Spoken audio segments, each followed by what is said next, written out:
Ladies and gentlemen, welcome into the 2-Minute Warning post-game show brought to you by the Ultimate Cleveland Sports Show. I'm Mikey McNuggets, joined by Earl the Pearl and G. Bush.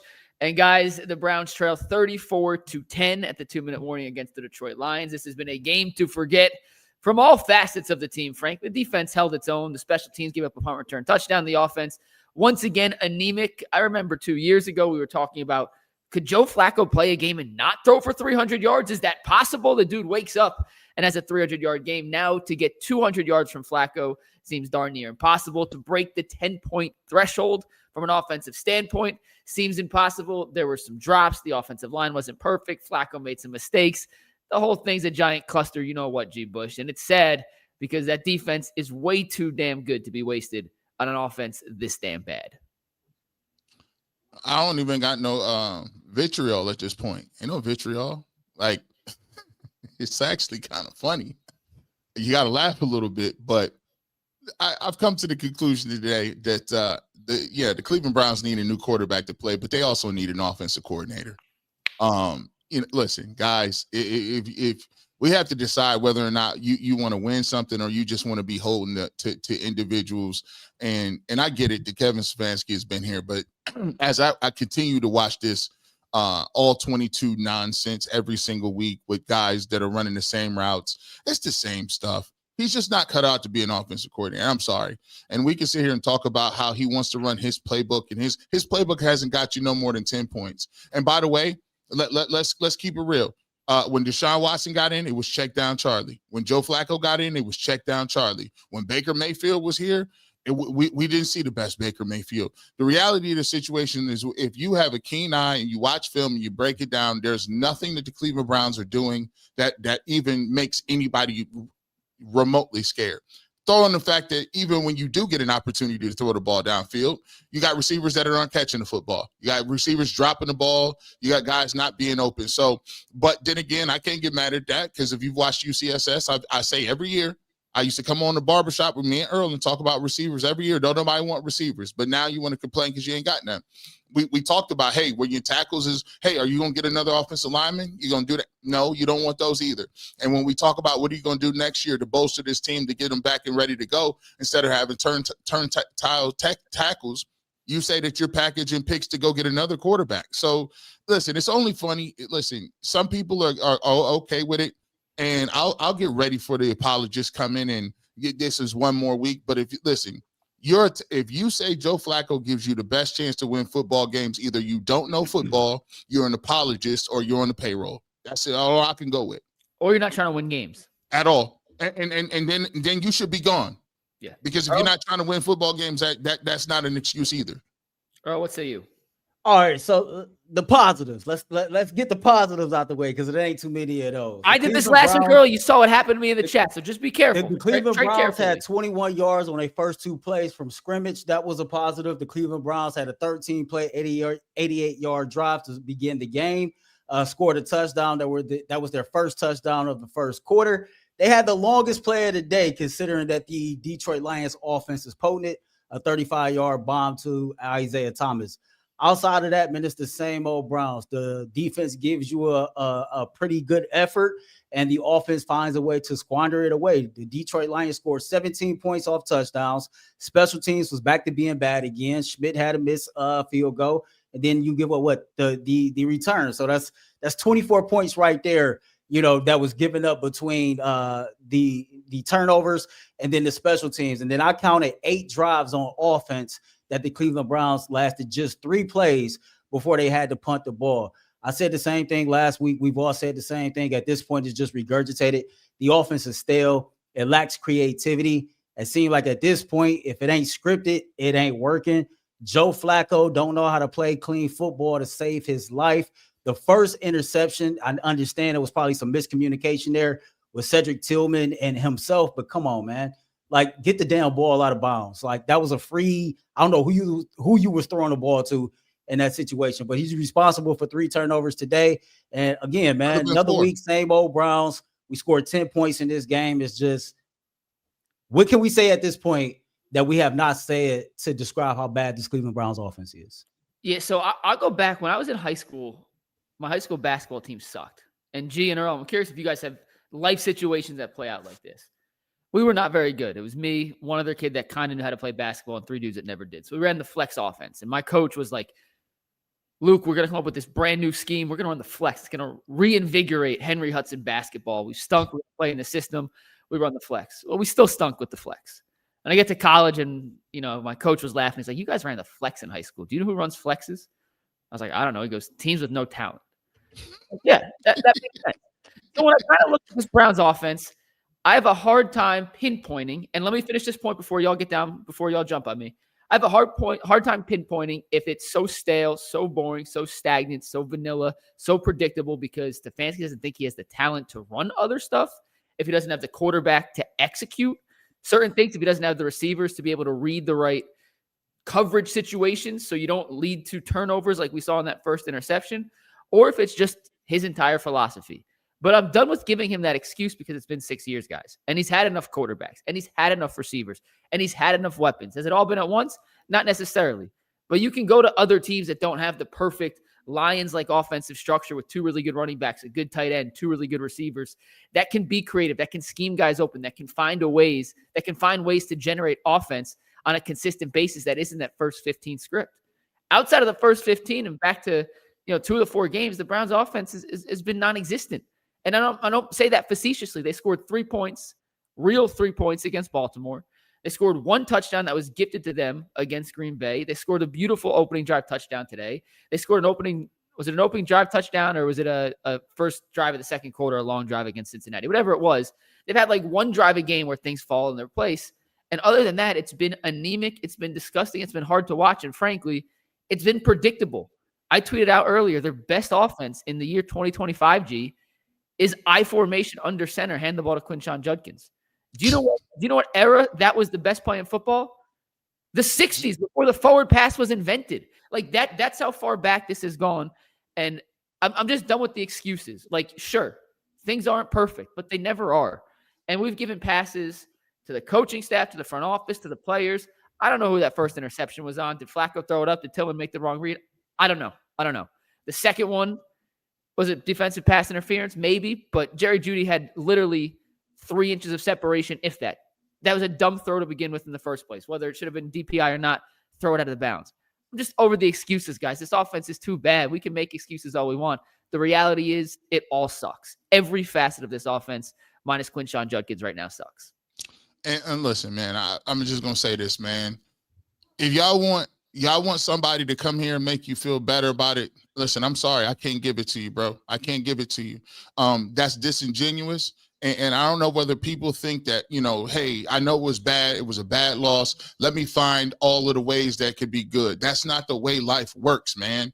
Like, life don't work where you just, you stink to join up. You don't try something new. You refuse to make changes. You refuse to do what you need to do to be competitive. And then you want me to come up here and make you feel good about what somebody is not doing their job. Like, listen, I don't know half these people. I'm going to just be honest with you, man. If you feel like Kevin Stefanski is going to invite you to his house to eat some barbecue chicken because you keep making excuses for him, it ain't happening, bro. You're never getting invited to the cookout. He's never going to come pull up and break down no film with you. Bro, let's call a spade a spade. If we ranking 32 teams, I don't want Kevin Stefanski near. Think about it like this. If we Cleveland Browns had Joe Burrow, I don't want Kevin Stefanski nowhere near him. If he had Lamar Jackson, I don't want Kevin Stefanski nowhere near Lamar Jackson. And by the way, if you had to rank, let me see. Where does he rank as a play caller? If he's not a motivator, he's not a play caller, his special teams aren't good, he does not make adjustments well after the first drive, he's not an X's and O's guru, his quarterbacks don't ball out, he's the most highly penalized team that they got. What does he do well? Is it because you like him and you think he's in a Sears catalog with his beard? What does he do well? I'm just trying to figure it out. If you could put it in there for me, and I will tell you, Earl, I'll shake your hand. But as far as offense goes, it's high school at best. And when you go back and you watch it, you can continue to count and say it's the linemen, it's the quarterbacks. It's been everybody we've blamed except sitting in front of our mirror and saying, maybe we don't have the coach that we need. No, that's facts, man. I'm looking at this situation. What are we? 5 years and 4 games into the Kevin Stefanski tenure. And I personally, I'll own it. I made excuses that it was Baker. I made excuses that it was Odell. I made excuses that it was everybody else or every other rhyme or reason of why Kevin Stefanski wasn't having the results on the field. And I said this on our show 2 weeks ago. For me, I was kind of putting my feather in the cap of I like Kevin Stefanski as a person, one. 2, I thought he was a leader of me. And 3, I feel like he do a good job at times of holding the locker room together and keeping people from not quitting. I still think that he has the ability to not have players quit on him. But man, even that is starting to like eventually that's not going to be a situation at all either. I'm just looking at it, man. You 6 years in and your offense is horrific. And I get it. Your offensive line is not the best. You might not have the best playmakers. But it's hard for me to accept that knowing that you're an offensive-minded coach, knowing that you've been tenured as long as you've been tenured. And I look around the league and I see other teams that have issues, right? Look at Kyle Shanahan. He's getting Brock Purdy back today. Last 2 games he had Mac Jones. Mac Jones. He has not had George Kittle. Ayuk has been hurt, right? McCaffrey. We already know that it's a possibility that he can get hurt. And yet this offense still find a way to get it done. You know, you look at McVay at different parts of his tenure. His situation hasn't always been great or perfect, but they find a way to get it done. And now I'm looking at the New Orleans Saints going against the Buffalo Bills, and even they could put 19 points on the board. It's like at this point, what excuse can you come up with that's valid other than the case that what he's been doing and what he currently is doing it's not working. Coming into this game, the Browns was averaging 15.3 points a game. Throughout the coming into this week, throughout the NFL average was 22.9. That's just something to think about. We talk about average. No. We're not talking about the best offenses, the top of the top. We're literally talking about average. If the Browns could get an average offense, this defense, with the way it's played through the first 4 games of the season, could make them legitimate playoff contenders. I'm not saying they'd win a Super Bowl. I wouldn't pick them to even win a playoff game because when push comes to shove, I still wouldn't trust the offense. But an average offense with this defense could win you 8-9 games this year. Does anyone disagree with that premise? Just Nope. yes or no, right? No. The Browns came into today with the 3rd worst scoring offense in football, averaging 15.3 points per game. They scored 33% less points today than they actually averaged on the season against arguably the 2nd worst defense they've faced thus far. And Jared Goff gifted them great field position on a stupid interception that we can make an argument was worse than either of Joe Flacco's interceptions. Like we sometimes live in this world where bad things only happen to the Browns. Like quarterbacks make mistakes. They do.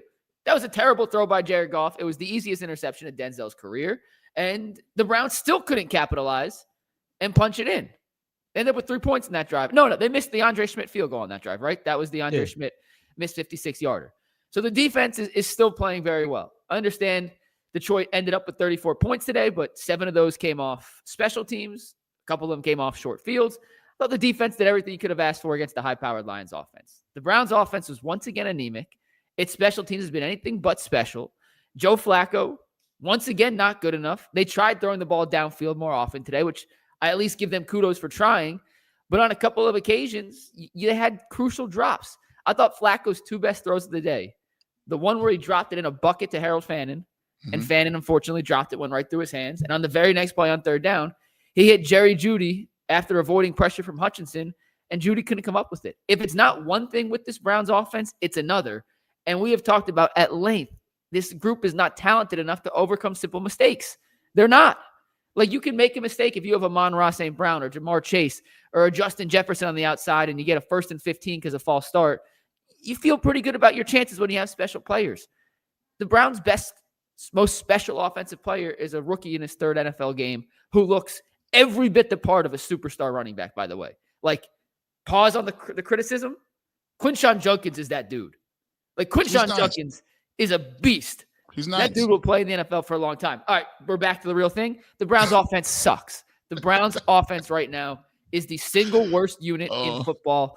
The only competition is the Tennessee Titans offense. Like, they are right in the same range of putrid.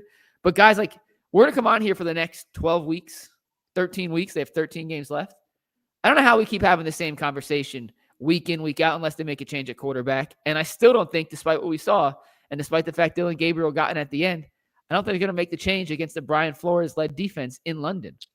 It's just, I would like to get to a point where maybe if I lived in another state or another alternate universe where we wouldn't have this mentality, like we're playing in a different world, like the passive nature of the way we talk about the Browns, the woe is me tendencies, the willingness to continue to reset year after year. I know we went to 1-31, but it's 2 more years. Listen, man, listen, my job ain't to sit up here and talk about nothing what the Cleveland Browns want to do or what they think is best. I only give a you-know-what about wins, and if you get them. All of this other stuff about it's the timeline and when the timeline's going to happen in the 26 and the 27, man, write them articles for yourself, bro. I don't care nothing about that. I used to actually have to play. And you know what? We count 26 to 27. Myles Garrett is thinking I'm 29. That's how old I am. And I'm 1 injury away from not playing next year. I don't have time to be wasting my time, energy, and effort on bureaucrats, because that's what they are. They are corporatized bureaucrats that sit here and pull up numbers on a spreadsheet and think that they're smarter than you. They're not. They're the same people that fumbled the bag on Wall Street. They're the same people that run around here, spend up all the tax money. They're the same people who can't never get it right and always sell you some level of hope. Hey, here's the 27 with the 4th quarterback competition. Because if you think that ain't coming, it's on the forefront. Next year, they'll be even more disrespectful because it'll be Dylan Gabriel, Shedeur Sanders, and Deshaun Watson, and a new quarterback savior hero that they go after. I'm done playing the reindeer games. They're not that smart. They just aren't. And I'm not going to feed into it. At the end of the day, I'm going to continue to watch these football games. But at some point, we got to start looking in the mirror and say, is this what we want? Is this what we're going to play for? Is this what we're going to be here for? Because our jobs is not to make people feel good about being bad at their jobs. That's not it. If it don't work that way for you when you go to work. You don't have the same expectation for your kids when they go to school. You don't have the same expectations for nobody you know in real life. But we get here and it's okay for them to take L's in the most disrespect. Who returns punts? Who returns punts? We got a guy that can't even field the punt. I don't even know why they gave Carter that number 2. He got a number 2 on for no reason, Earl. None. Bro, you just cook right there. Like, it's not even really much to add to it, man. Like, because at this point, it sounds like verbal bullying on Kevin Stefanski. But everything you said is 100% accurate, man. It's like you look at this defense, and the defense played against a team that, quite frankly, is potent on the offensive side of the ball. And they did their job. They did enough to keep them in the game and give them an opportunity to win the game. And it's crazy because when I see them go down there early, 88 yards scripted drive, like I wanted to be like, okay, let's go. But the reality is, man, I was lacking faith. And what happens the very next series? Turnover. It's just, if it ain't scripted, it ain't working. It seems like you can't even make in-game adjustments to what's being done to stop you. And like y'all said, yeah, the offensive line is bad. It wasn't bad on the first drive. Somehow, some way, Quinshon Judkins is making a way to make it work with this offensive line. So, like, come on, man. It's terrible. Yeah, Earl, you're right.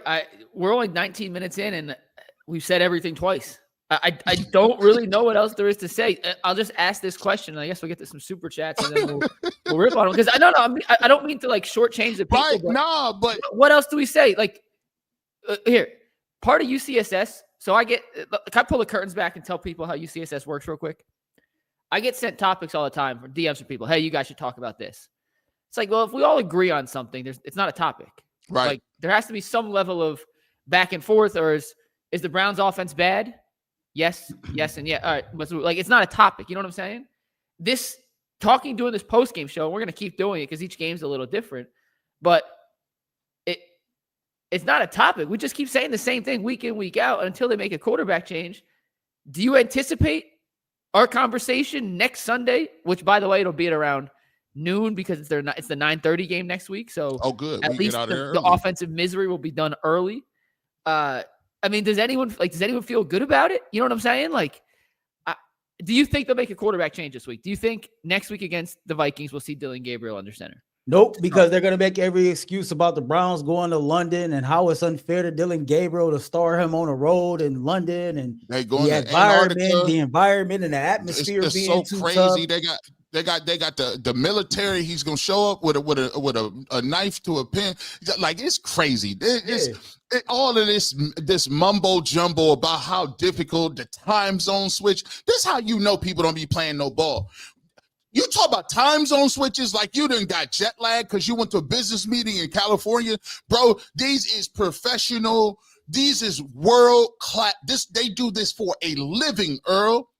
Like, if you a bad, you know what? You could be a bad, you know what? In this time zone, last time zone, in your friend's backyard, at your kid's school, I'm a tough, you know what, everywhere I go. I just don't agree with the narrative that you got, that there's a perfect game on the schedule to throw him in there. Man, this man has more collegiate starts than any other quarterback in college football history. This is the NFL. Every single opponent that you play is a good opponent. Like, whatever we want to talk about, be damned. This is the NFL. So my point, he's a rookie quarterback. It's going to be hard for him regardless of who's out there. The offensive line is not going to get no better. The pass catchers is not going to get no better. Thank God he got Quinshon Judkins, but at this point, you can't keep trying to sell us on waiting for the perfect opportunity or the perfect game. There's no such thing as the perfect opportunity or the perfect game in the NFL. Get his ass out there. Let's see what he can do, and we go from there. But what's happening right now and what's been going on, like, you can't keep selling that to this fan base. G, go real quick because I just realized my laptop's not charging and it's going to die. So hold on. I got to plug it in. Okay. Well, listen. I'll say this. We talk about this all the time, and I'm not going to yell and kill my voice the whole entire time. This is up to you guys. It's in your hands. Because we do a good job of herding y'all up and giving y'all the narrative, but you have to understand something. For those that are waited for 1-31, for those who have lost loved ones who love the Cleveland Browns, who continuously watch the Browns every Sunday, for your grandparents or your uncle or your aunt or your grandfather or a brother or sister that spent so much money at the community lot, it is disrespectful for people to come up here and tell you what you need to be waiting for, why you need to be patient, why you need to go through another 1-31. Why? Because you want to throw your propaganda out because you got a relation. I don't care if you at Berea all the time. I don't care nothing about that. When has it been cool where front office general managers and head coaches got more of a name than the players? It's about the Jimmies and the Joes. And until this organization stops thinking that they are the smartest people in the world because they came from Penn or Dartmouth or Brown or Yale or Harvard, and they understand that unless you build an actual relationship, believe in people, empower people, put some fire into some people, and understand that I'm here to turn over every stone. It ain't my playbook, it's our playbook. When is we gonna get buy-in? But until you guys decide that crap that they give you and that press conference ain't it, they ain't never gonna change, because they're gonna say we got the $600 million, we got what we need, and guess what? This is a money pit. We gonna sell jerseys till we die. We own the land, we own the stadium, and guess what? They done got to a point where wins and losses don't even matter to them no more. They can always sell it and spin it a different way. This is a year in transition. All right, well, you can transition on your own. I'll be at the crib watching. I ain't spending no money up there. All right, Earl, to your point on no perfect situation, this is just one example. There's a million others that you could find. There's probably a million that counter this. But the Giants made the change from Russell Wilson to Jackson Dart today, right? This is the Giants, including today's game, which, by the way, Jackson Dart led the Giants to their first win of the season over the Chargers, the undefeated Chargers, handing LA the first loss of the season. This is their next 6 or 7 games after that. You tell me if this feels like the right time to make a switch with this gauntlet of opponents. You ready? Chargers today. They're at the Saints next week. Home versus Philly, at Denver, at Philly, versus San Francisco, versus Green Bay, versus Detroit. Does that seem like the right time for put a rookie in? Again, No, like, it don't. And shout you're out to right. Jack There is Gard, man. there is no perfect time. You said He it put exactly 2 right, Earl. touchdowns on the board with no turnovers, threw for 111. He ran for another 54. He did take 5 sacks, but he led his team to a victory. He gave his offense and his entire team a spark, and he did not turn the football over. He played clean football. So, you know, he kind of like the numbers won't show, but he did the things that you asked of a quarterback to do. And it seemed like, man, we can't even get our former Super Bowl, winning quarterback savvy veteran to be able to play a clean damn football game. It's funny, man, because the Browns ain't scored 20 points since December 2nd. Just a few life events that has taken place. My niece turned 19. My kids went from one grade to the next. Cavs media day is tomorrow, so a new Cavs season is starting. They went to the playoffs and finished that. I've had other, traumatic life events take place since the last time the Cleveland Browns scored 20 points. At this point, man, we got to find different ways to have fun with what we have to do because it's ridiculous. I asked the question on the radio yesterday, G, what's more likely? The Browns play clean football or put 20 points on the board? The correct answer was neither. All right, guys, you ready for some super chats to wrap it up? Or we got a bunch today. First one's from Sean Royer, who says, I've tried giving Stefanski the benefit of the doubt, but running back-to-back quarterback sneaks on first and goal from the one with the 40-yard quarterback. What the heck? Nick Morgan says, were the Cleveland checkdowns? Squizzer says, what positives, Earl? He also says Stefanski needs to go ASAP and take Flacco with him. Judy on this team.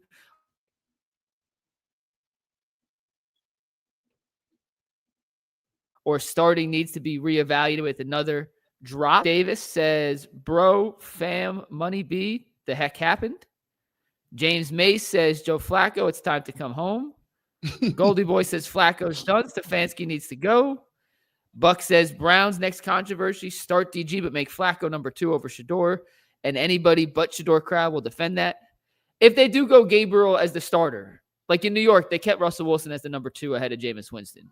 Would Shador get bumped up, or do you think Shador would still be the emergency quarterback, G? I think Shador needs to be bumped up. I mean, given his nature, I don't know what the heck Kevin Stefanski would do. I mean, obviously, Shador Sanders should be bumped up to number 2. But with the way they got the pecking order, what you think they would do? Same thing. Yeah, that's a good point there. All right, let me see if I can get behind this wall. Mike is having some connection issues, and see if I can get to some of these super chats that we got here. Yes, by the way, shout out to y'all who super chatted in. Shout out to y'all who came in and watched the show. We thank y'all. We appreciate y'all. Make sure y'all smash that like button and everything with that. Let me see here.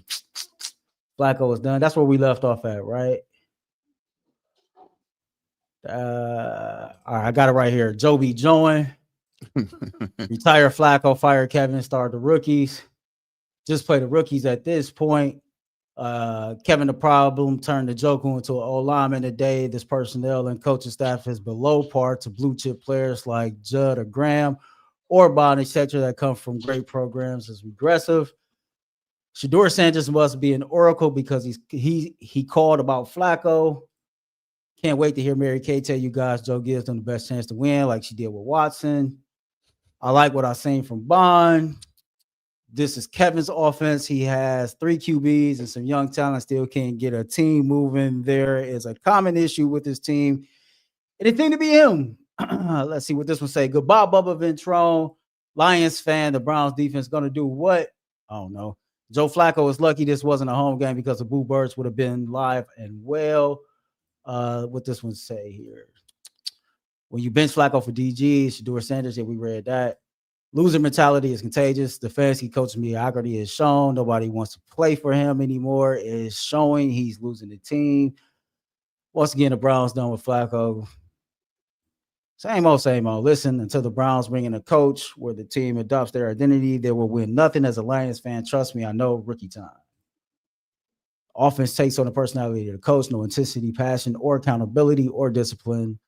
Get the you-know-what out of here. Been time for a change. G. Bush and Earl, don't let them off the hook. Stefanski is too soft to coach this team. Like G. Bush said, they play like this because there is no fear of repercussions. He has lost the locker room. Lions fan, you sound like the Ravens from last week.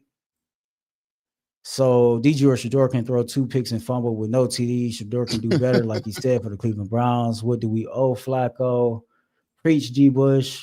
Why am I still seeing Jerome Ford? Nobody knows. After seeing that, I don't want my guy 12 to endure that trash. They need to keep him on a bench until next year. Tillman, Thrash, and Judy are not good. DG, you can have it. 12 fans, hashtag we out. Rookies are holding this team together. What's this one here? Where I'm at, Mike. If your head coach is on your side of the ball, you should be fire Kev. Let Schwartz audition to be the coach. It can't get any worse. Jamari Thrash lit up all preseason, caught everything. He needs to be in the game plan more, reward good play, reduce Judy snaps. Let's see what we got here. Shot ourselves in the foot so much we now shooting the ankle and calf. Yeah, the QB leading. They can. It would be better. There's no camaraderie. Without a leader, they'll never be good. Stefanski should fire himself. Sorry, G, I don't want to hear any sympathy for Miles wasting his time here. He had a chance and an out and chose to bag over it. He knew what it was. 2-time coach of the year. Calls back-to-back QB sneaks from the 1-yard line with a 41-year-old trash offensive line. That's insane. Borderline criminal. We were scoring more points in the preseason.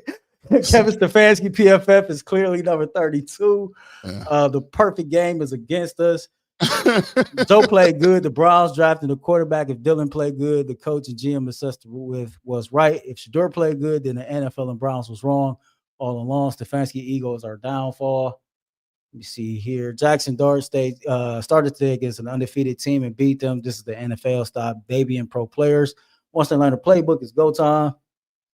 Dart beat the Chargers. Don't want to hear no more about rookie QBs being ready at losses. Number 1 wide receiver. Yeah, shout out to Malik Neighbors, man. That was tough. Browns are in the same situation. All the excuses is over.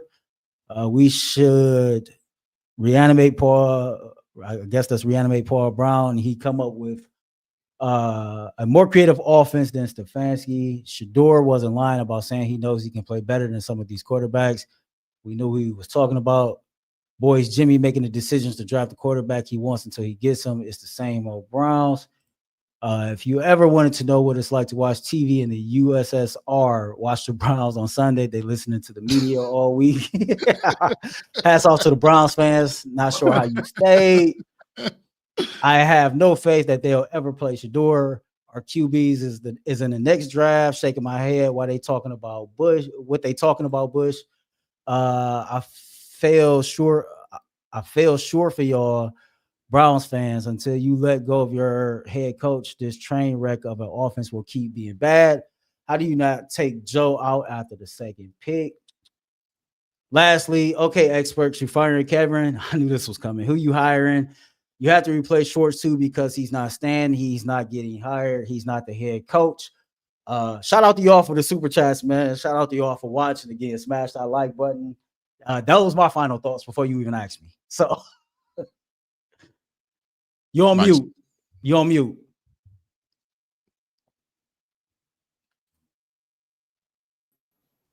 Can you hear me now? Yeah. Yes. All right.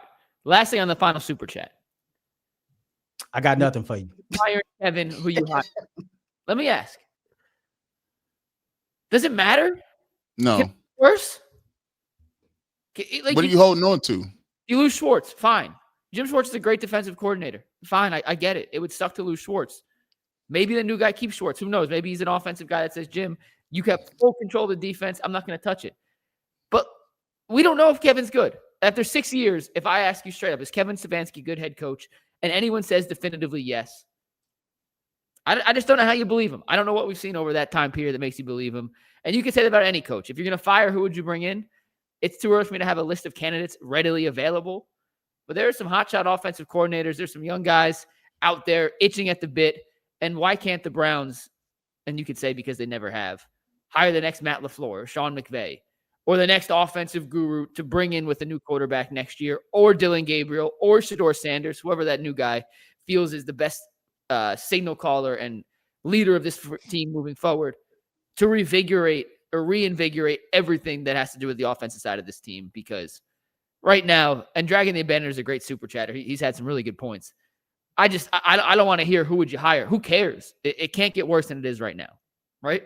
That's never a good reason to continue down a path when you know it's not successful. If you're not happy with your girlfriend and it's like, well, who am I going to get? Like, can I do so? Can I find someone better? Like, if you're not happy, you're not happy, right? If you're not happy, you don't stay in a situation where it's not good just because you have the insecurity of saying, well, I don't know if I have a readily available option that I'm going to feel comfortable with. Nah, bro, life ain't about figuring it out, and it's uncomfortable. That's where success comes from. You don't get anything that happens to you by sitting here being comfortable, and that's the problem with the Browns. They're comfortable. The playbook is comfortable. The players are comfortable, and that, as you see, what comfort gets you, a nice cushy L. Yeah. All right, that's gonna wrap it up for this post-game show. Browns fall to 1-3 on the season after losing to the Detroit Lions 34-10. We'll be back tomorrow. Crazy show tomorrow, by the way, guys. We have full Browns recap. The Guardians have clinched a playoff spot. If they win today, they win the AL Central. And it's Cavs Media Day. Myself, Earl, and Jason will be over at Cavs Media Day. We got some one-on-ones coming. So if that falls in our 2-hour window, we'll get some one-on-ones with Cavs players, front office executives. Thank God we got some other stuff. Thank you. It will not be 2 hours of Browns. We will have plenty of Guardians talk. We'll talk some Cavs. We will go over the disgusting performance we saw from Cleveland today. But that's all coming up tomorrow at 11 a.m. We'll see you then. For Earl, for G. Bush, I'm McNuggets. The Browns are going to kill us slowly but surely. Peace. Thank y'all.